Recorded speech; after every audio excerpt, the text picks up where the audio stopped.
Vamos lá, doutores, agora para o aspecto mais importante aqui, mais relevante, que é onde é que o examinador ele adora fazer questão em concurso público, que são as espécies de flagrante, tá? Então, vem para a tela, eu já vou colocar todas elas aqui, todos eles aqui logo, que é o que nós vamos estudar na sequência.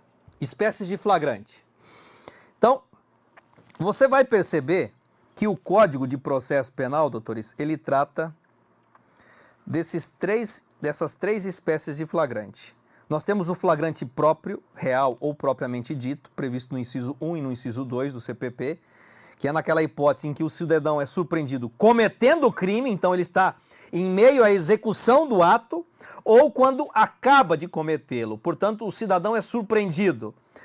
Ele está esfaqueando a vítima, ele está furtando o objeto, ou você chega lá e surpreende o cidadão com o material todo ensacado do furto, ou, doutores, você chega lá e o cidadão está ao lado do corpo, todo ensanguentado com a faca na mão. Então, você surpreende o cidadão praticando a ação ou logo depois de ter praticado a ação. Isso é o flagrante próprio, você pega o cara com a mão na massa, literalmente. O que é o flagrante impróprio ou quase flagrante? O 302, doutores, ele estabelece no inciso 3, que é aquela situação em que o cara é perseguido. E aqui eu faço questão de você olhar a redação para ficar mais fácil ainda, tá? Então, olha a redação aqui, ó. O cara é perseguido logo após, pela autoridade, pelo ofendido ou qualquer pessoa em situação que faça presumir ser ele o autor da infração.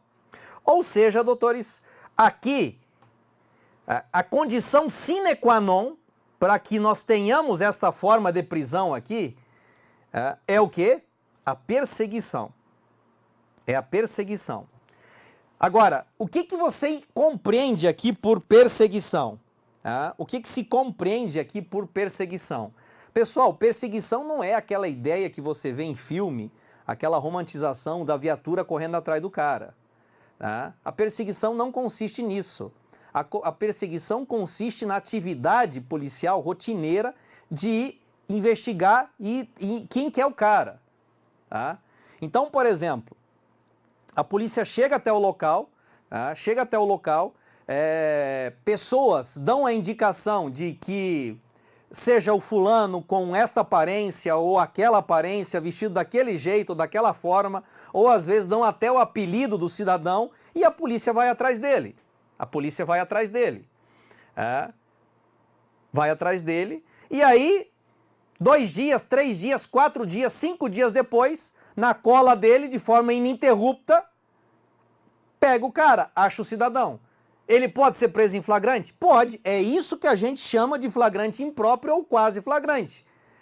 O que tem que acontecer é essa atividade policial de forma ininterrupta. Não é uma viatura correndo atrás do cara, mas é atividade persecutória de forma ininterrupta. Então pode durar 2, 3, 4, 5 dias? Pode, doutores, sem problema nenhum. Então aquela ideia arraigada na cultura do leigo de que não, eu vou pegar e vou ficar escondido 24 horas para fugir do flagrante. Doutores, isso é uma mentira que alguém inventou e alguém acreditou nesse trem e passou para frente.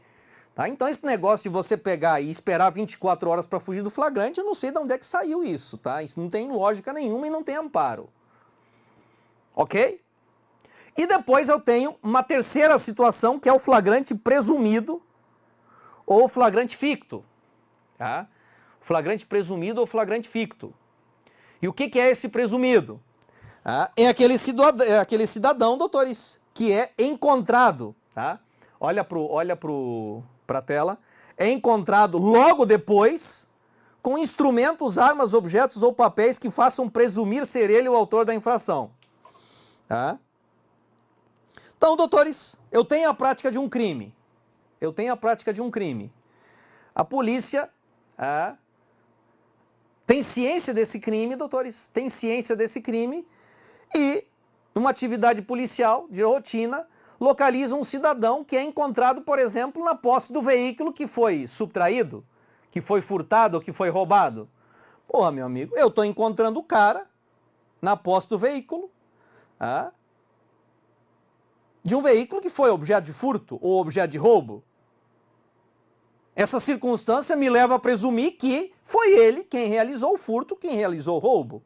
Ó, agora, façam presumir ser ele o autor da infração, doutores. É claro que isso é uma presunção relativa, tá?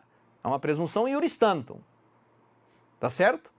Então essa questão do flagrante ficto aqui, veja só, eu tenho duas expressões temporais, logo após e o logo depois. A doutrina até hoje não chegou num consenso do que seria isso, mas, doutores, aqui entra a questão do bom senso e a ideia de razoabilidade, tá ok? Não existe um prazo pré-determinado, tá? Do que vem a ser esse logo após ou esse logo depois, mas você tem que usar o bom senso aqui. Não pode ser um lapso temporal muito grande, porque senão não teria sentido, tá certo? Não teria sentido. Ok, doutores? Tá? Então, por exemplo, tive lá notícia de um roubo de uma residência. Foi lá, a polícia foi lá, a vítima deu a descrição daquilo que foi, do que foi subtraído. A polícia, na atividade rotineira dela, acaba localizando um cidadão e no baculejo lá, acaba encontrando os objetos, doutores, que foram objeto de roubo. Ora, eu estou encontrando um cidadão logo depois da prática do crime com objetos e há uma presunção de que foi ele o autor do crime. Tá certo? Muito bem. E essas três formas de flagrante aqui, pessoal, o próprio, o impróprio e o presumido ou ficto, estão respectivamente nos incisos 1, 2, 3 e 4 do artigo 302 do Código de Processo Penal. Então, são as hipóteses de flagrante que nós temos, as situações de flagrante que nós temos no Código de Processo Penal. Agora, vamos trabalhar com espécies de flagrante que são construções doutrinárias e jurisprudenciais. Essas aqui são recorrentes também, você não pode misturar os conceitos. Então, cola aqui comigo.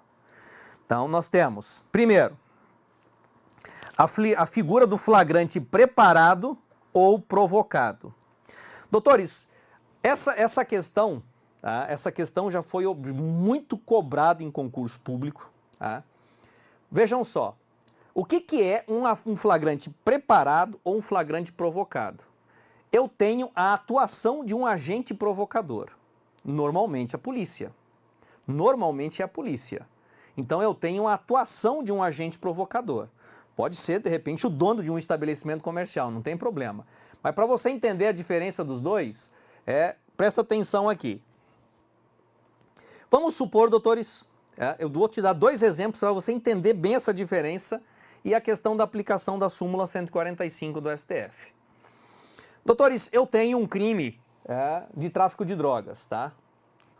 Eu tenho um crime, ou o cara está traficando armas, ou o cara está traficando drogas. A questão é, doutores, mas vamos pegar droga que é mais fácil, tá? Então eu sei que esse cara está traficando drogas e o que eu faço? Eu armo para ele uma situação para ver se ele me vende a droga. Então o policial vai lá disfarçado, tá? se passa por consumidor, doutores, e provoca aquele vendedor de drogas. Na hora que o cara pega e entrega a droga, ele é preso em flagrante. Ok, tá? Essa é uma situação de flagrância. E eu tenho uma outra situação, por exemplo, tá? Doutores, a polícia está investigando um estuprador aqui do Parque da Cidade. Tá? A polícia não acha, não sabe quem que é, e ela resolve, então, montar uma situação. Provoca uma situação. Pega uma policial, doutores, tá? Pega uma policial com as mesmas características ou características similares à preferência de vítima dele e coloca essa policial correndo com todo um aparato de segurança. A hora que o cidadão tenta atacar, a polícia prende ele. Tá? São duas situações, doutores, de flagrante. Tá? Só que uma é lícita e a outra é ilícita. Tá? A primeira situação que eu dei para você de exemplo, tá? De flagrante preparado, onde eu tenho a atuação do agente provocador no sentido do cara vender a droga para mim, ela é perfeitamente legal. Por quê? Por quê, doutores? Porque no momento em que eu fiz a proposta, que eu pedi para ele me fornecer a droga, doutores, tá? O crime já estava consumado. É só você pegar o artigo 33 da Lei 11.343. Portar, trazer consigo, transportar, ter em depósito. Ou seja, doutores, quando ele pegou e me entregou a droga, o crime já estava consumado. Então eu não estou prendendo ele em flagrante em decorrência da venda, mas estou prendendo ele em decorrência do ter em depósito, do transportar, do ter consigo. Perceberam? Então é perfeitamente válido um flagrante dessa natureza. Então eu não posso invocar aqui a súmula 145 do STF. E o que diz essa súmula? Que não há crime quando a preparação do flagrante pela polícia torna impossível a sua consumação. Agora você faz a comparação com o segundo exemplo. Tá? Doutores, aquele cidadão, para quem eu joguei a isca, ele ia conseguir estuprar aquela policial lá? Mas nunca, meu filho, nunca.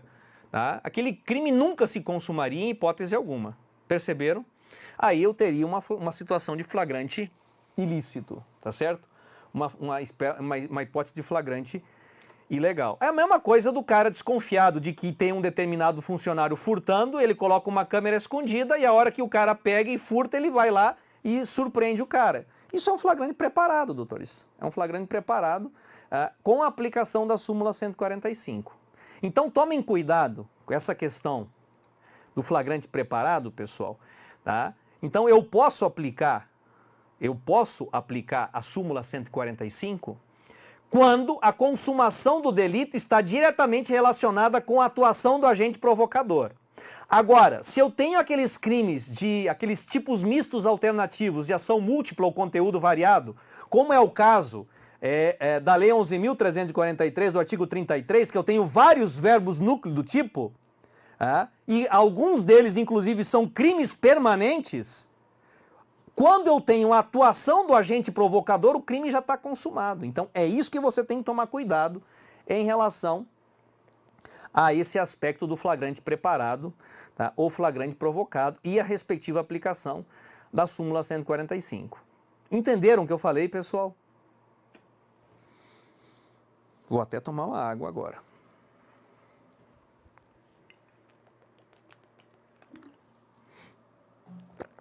Beleza. Depois, eu tenho aqui o flagrante forjado. Bom, doutores, o flagrante forjado ou montado é aquela situação, claro que esse flagrante é completamente ilícito, né, doutores? Mas é a situação, por exemplo, que a polícia entra na casa do cidadão, tá? Supondo uma determinada situação que não existe, e lá para legitimar a entrada dele, eles pegam e colocam lá uma droga, uma arma, só para poder justificar a entrada e eventualmente prender o cidadão em flagrante. É claro que isso é totalmente descabido. O flagrante esperado, tá? Que é uma outra forma de flagrante, é aquela situação, e o flagrante esperado é completamente legal, tá? Totalmente legal. Vamos supor, doutores, que a polícia recebe determinada denúncia anônima de que em tal hora, em tal lugar, vai acontecer a prática de um crime. O que a polícia faz? Ela faz a campana e espera. Espera. Vejam só, eu não tenho qualquer atuação da autoridade policial incentivando a prática da conduta. Tá? Eu não tenho um agente provocador aqui. A polícia recebeu a informação e simplesmente vai lá e espera. A hora que a conduta acontece, é realizada a prisão em flagrante. Isso é lícito totalmente, meu filho, totalmente legal, tá? Totalmente lícito, totalmente legal, ok? E por fim, eu tenho a figura do flagrante protelado, tá? Diferido ou, ele repetiu aqui, mas é postergado, tá? Postergado. Doutores, esse flagrante, pessoal, são as chamadas ações controladas, né? Estão previstos na Lei 12.850, tá? Na Lei de Organização Criminosa. Também está previsto na Lei 11.343, tá? Que é a Lei de Drogas. Então, são situações que, por exemplo, eu tenho um agente, doutores, infiltrado, tá? E esse agente, ele pega e realiza o flagrante, tá? No momento mais oportuno, mais conveniente, tá? Para que ele possa, por exemplo, prender o maior número de pessoas possíveis. Tá certo? Então, muitas vezes, eu não quero prender a mulinha, doutores. Eu quero prender do fornecedor. Tá? Então, eu aguardo o momento mais adequado para realizar a prisão. Tá? Claro, doutores, essas situações aqui prescindem de autorização judicial e devem estar previstas em lei, como acontece aqui no artigo 8º da Lei 12.850 e no artigo 53 da Lei 11.343. Tá? Flagrante em crimes habituais e permanentes. Doutores, crimes habituais, vocês já sabem que são aqueles que eles dependem da reiteração criminosa. Então, o crime habitual, ele não ocorre com uma única ação. Então, por exemplo, o exercício ilegal da medicina. Tá? Doutores, eu não posso dizer que um cidadão, que o médico tenha incorrido no artigo 282 do Código Penal, em decorrência de um único ato isolado. Tá? Isso não é possível. Tá? Por quê? Porque depende da habitualidade. O próprio verbo núcleo do tipo dá essa ideia. Exercer. Doutores, o exercício depende do quê? Da reiteração da conduta. Tá? Então, muitos sustentam, doutores, que não seria possível prender alguém em flagrante em decorrência da prática de um crime habitual, como o 282 do Código Penal. Parcela da doutrina sustenta que é possível desde que a polícia tenha um arcabouço probatório prévio. Tá? Que essa conduta já esteja sendo exercida durante um determinado período de tempo. Aí seria possível. Tá? E uma outra discussão também que é bastante polêmica na atualidade diz respeito aos crimes permanentes. Tá? Então vocês sabem que agora, crime permanente, doutores, é aquele em que a consumação ela se prolonga no tempo. Ela se perpetua no tempo. Então ela ocorre de forma reiterada, como cárcere privado, extorsão mediante sequestro, crimes como, por exemplo, o ter em depósito em relação à droga. E uma questão importante é que o próprio Código de Processo Penal ele deixa bem claro que eu posso prender em flagrante enquanto não cessada a permanência. Então, se eu tenho uma situação de crime permanente, eu posso prender em flagrante. Tá certo? E hoje, doutores, vocês viram, né, que em decorrência da atualidade da situação, você, por exemplo, praticar um crime por meio da publicação de áudios ou vídeos na internet, doutores, enquanto esses áudios e vídeos estejam sendo reproduzidos, você está em situação de flagrância. Por quê? Porque seria uma situação de crime permanente. Essa foi a construção atualíssima justamente para prender em flagrante aquele deputado lá. Tá?